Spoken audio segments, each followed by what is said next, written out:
Hey guys, YouTuber 100 here.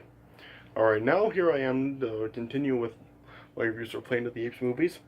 Now here I am with a review for Dawn of the Planet of the Apes. Yeah. So before I start off, I just want to say that there is like a big, there's like a dust storm going on outside. Yeah, I mean, they're just like, the sky's just totally filled with like brown dust and stuff, and it looks like it could like rain at any time now.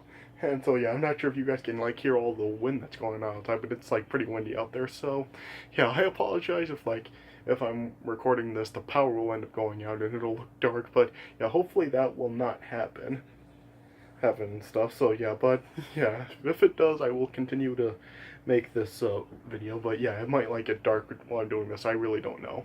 But yeah, I'll still like continue on with this review as we go on. Alright, but anyway. Alright, so yeah, here I am with a review of Dawn of the Planet of the Apes. And so, yeah, just like Rise of the Planet of the Apes, this is a pretty good film overall. I mean, yeah, just like with the Rise of the Planet of the Apes, how that was really, how kind of like not an official remake, but like a retelling of the same story Conquest of Planet of the Apes had. This film is kind of like a retelling of the first part of the story of Battle of Planet of the Apes, and then yeah, the next film, War for the Planet of the Apes, was like the second part of the story. So yeah, the last two films of like these reboot films are like the retelling of Battle of Planet of the Apes story. And yeah, I think that this really does tell the story once again a lot better than Battle of Planet of the Apes did. I mean, yeah, like I said in my last review when I reviewed Rise of the Planet of the Apes, yeah, this film, like, these films are really doing the stories that were in the last two films of the original series justice, and yeah, the stories are just, like, told so much better. And yeah, I really am glad that they, like, decided, like, to, like, make these movies to, like, kind of, like, retell those stories to make them much better than how the original series did them. So yeah, I really do like that about this film. Yeah. This film is set, like, about 10 years after the events of Rise of the Planet of the Apes, and yeah, pretty much, like, all the apes from the first movie return. Yeah, we still do have Caesar and like pretty much all the other apes that he encountered in the first film, and yeah, they're now living in like that forest, and yeah, like Caesar is like leading his army of apes, I guess I should say. Yeah. And yeah, in this film, like, James Franco doesn't return as Will. Yeah, Will's not even in this film at all. Yeah, we do have pretty much, like, a totally different, human cast in this film. Yeah, in this film, like, the human cast is, like, we have, Jason Clarke, Gary Oldman, Kerry Russell, and, yeah, other, a totally different cast of characters than we had in the first film. So, yeah. But, yeah, this film, it was pretty good. I mean, I'm not sure if I want to say this was as good as Rise of the Planet of the Apes. I don't know. I think maybe overall, like I think this one was maybe probably the quote unquote weakest film of these new Planet of the Apes films. But yeah, it's still like a really good film, and I really did enjoy it overall. I mean, yeah, in this film, like we do kind of like have, like I said earlier, kind of like the beginning part of like the story that Battle of Planet of the Apes did, pretty much the first half of the story, and so yeah, it's basically like how the apes really do see like humans kind of like the being as threats to them, and so yeah, Caesar, as this film starts, he just wants to keep humans away from the apes and stuff, and then as time passes on, he like Caesar does like befriend other apes and kind of see that the humans really are not as harmful as he thought they were at the start of the film. And so yeah, and in this film, like Koba, he's back, and it's like he is trying to like he thinks that a Caesar is like loves humans more than he does apes, and so then like in this film, Koba is tried to like pretty much take over Caesar's position, leading the army of apes. Oh man, it's so windy out there. Yeah, I mean, do you guys like hear all this rustling going on out there? Yeah, I mean, yeah, it's real windy out there. Yeah, and so yeah, I do like kind of like the conflict that Caesar does have, and he basically is like really commanding all the other apes once he like tries to kill Caesar, and yeah, he's then like this of course like ends up culminating with a fight between Caesar and Koda at the end of Koba at the end of the film.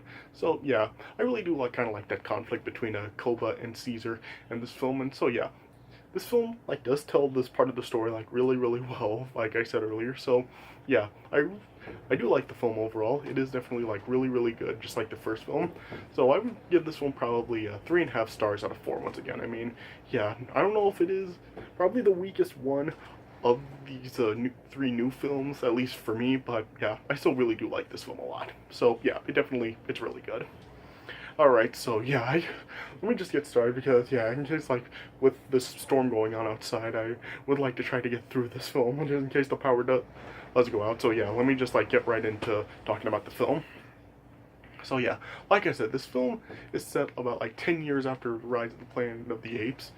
And, yeah, that, virus that the, ALZ-113 chemical, like, was before, like we saw in the first film, it was now like referred to as simian flu.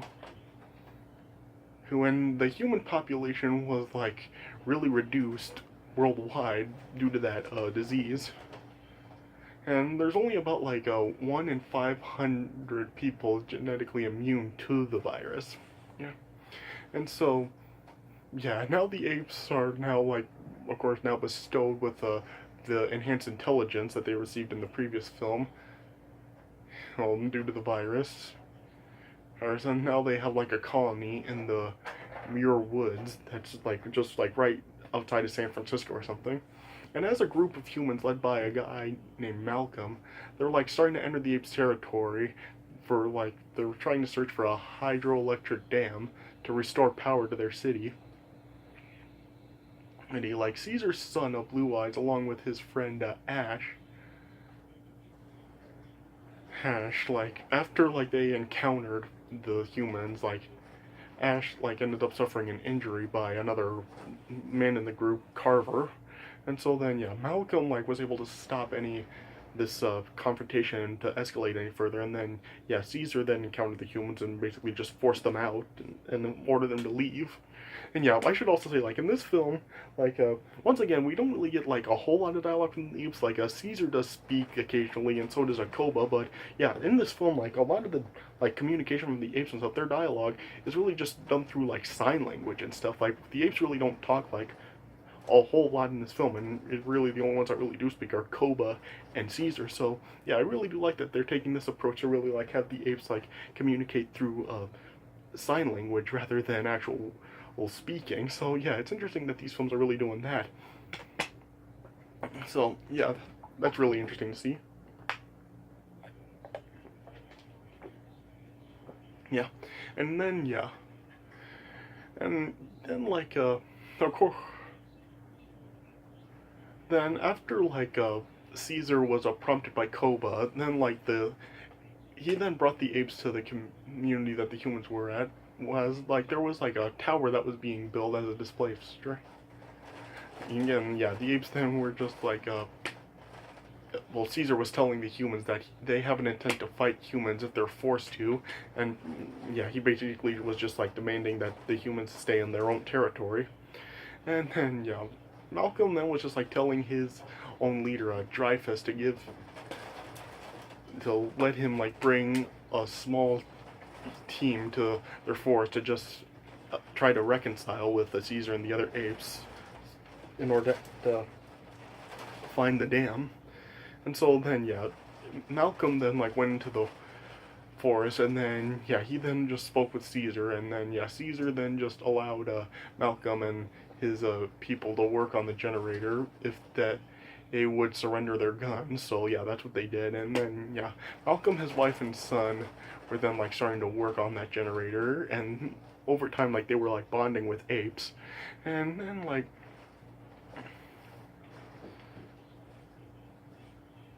and like over time like their like bonding was really like escalating really good after like Malcolm's wife actually was like treating Caesar's wife Cornelia's disease that she had. Well, if not really a disease, just an illness that she had. Yeah. And as that was going on, like it showed that yeah, Dreyfus actually did like arm like the community with like some 4-point armory, and Koba eventually ended up discovering the armory, and then like just was trying to warn Caesar about the armory, but yeah, Caesar, and then yeah, yeah, and Caesar just like stopped Koba from really doing anything to any of the humans to harm them or anything, and after that Koba was just like accusing Caesar of really like loving humans more than the apes, and like and it got into like a physical confrontation between Caesar and Koba, and then yeah, Caesar then was just like beating down Koba and just like, but he didn't kill him, and eventually like Koba like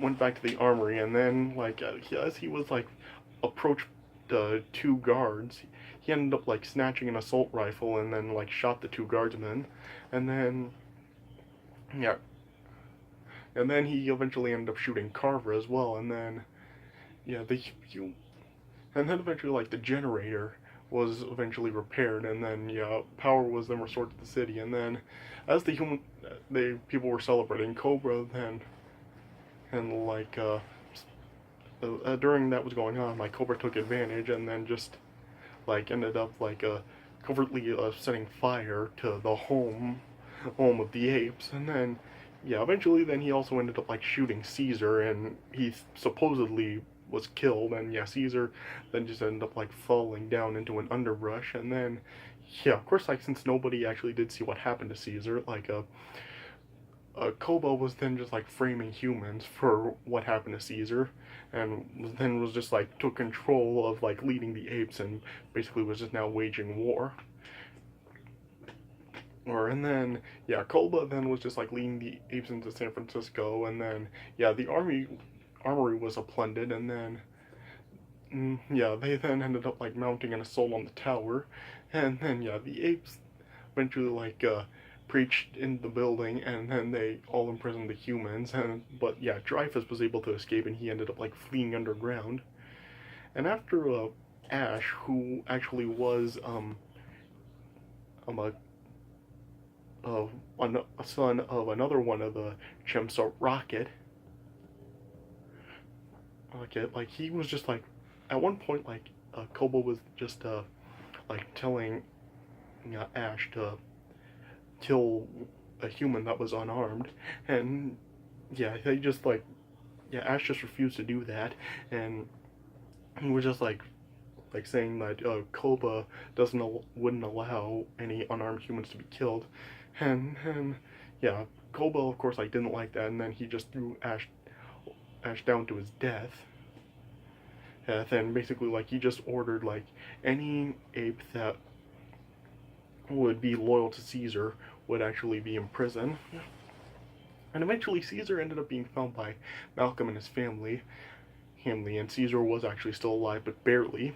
And eventually like Caesar ended up like being taken to like the house that he lived with with in San Francisco. Oh yeah, and yeah, Caesar like revealed to Malcolm and his family that Kobo was the one that shot him, and yeah, he like just said that apes could be as corrupt and violent as humans were. And then as Malcolm then was like trying to find some medical supplies for Caesar, and eventually found Caesar's son Blue Eyes, and then yeah, Blue Eyes also found out that Kobo was the one who shot his father, and it wasn't the humans. And then, yeah, Blue Eyes and Caesar like reconciled with each other, and then yeah, they ended up like returning to the tower, and then like freed all the humans and apes that were in prison. And then Malcolm then just led all the apes into the tower, and Dreyfus was also found. And then they learned that like the return of electricity actually did allow Dreyfus's men to make the radio call with any of the survivors at a military base. And that they were now coming to fight the apes. Yeah. And then yeah, eventually then like Koba and Caesar like saw each other, and yeah, of course like they were in a confrontation at the top of the tower again, and they got into another fight. And then yeah, as they were fighting, Dreyfus then ended up detonating some C4 charges that ended up like disabling the tower when he was like really trying to kill the apes and failing, and it ended up like killing him as well. Yeah. And then as Kobo was starting to shoot at the apes, Caesar ended up like tackling Koba off a ledge, and then at first like it looked like as a Koba was dangling from the ledge, Caesar was gonna help him up. He grabbed Koba's arm, but after then, Koba then Caesar ended up just rejecting Koba as an ape, and then he let go of Koba, and then yeah, Koba just ended up falling down to his death as well.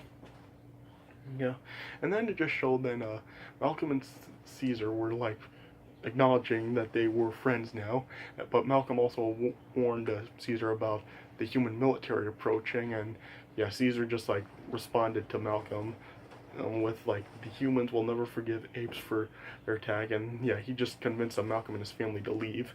So as they did that, then like Caesar then just was standing before all of his apes that were kneeling down to him, of course, and now like they knew like what they had to prepare for next, which would be like the war against any of the humans that would come to fight them. So yeah, this would of course like carry into the next film with War for the Planet of the Apes to like continue on with this story and finish it off.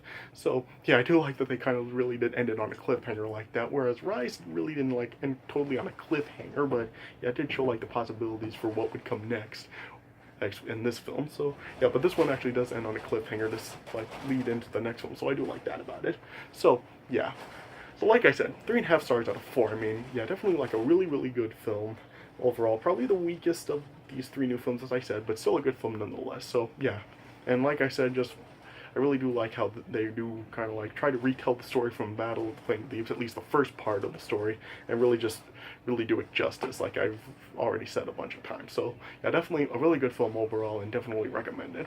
Alright, so yeah, that does it for my review of Dawn of the Planet of the Apes. So I hope you guys enjoyed this review, and yeah, I'll probably be back in a few hours to review War for the Planet of the Apes, so finally finish off these Planet of the Apes movies, so I can then get into what I have planned after I finish these reviews. So yeah, stay tuned in about a few hours for my review of War for the Planet of the Apes coming up next. So yeah, but yes, I hope you guys enjoyed this review, so thanks for watching, and I'll see you guys later.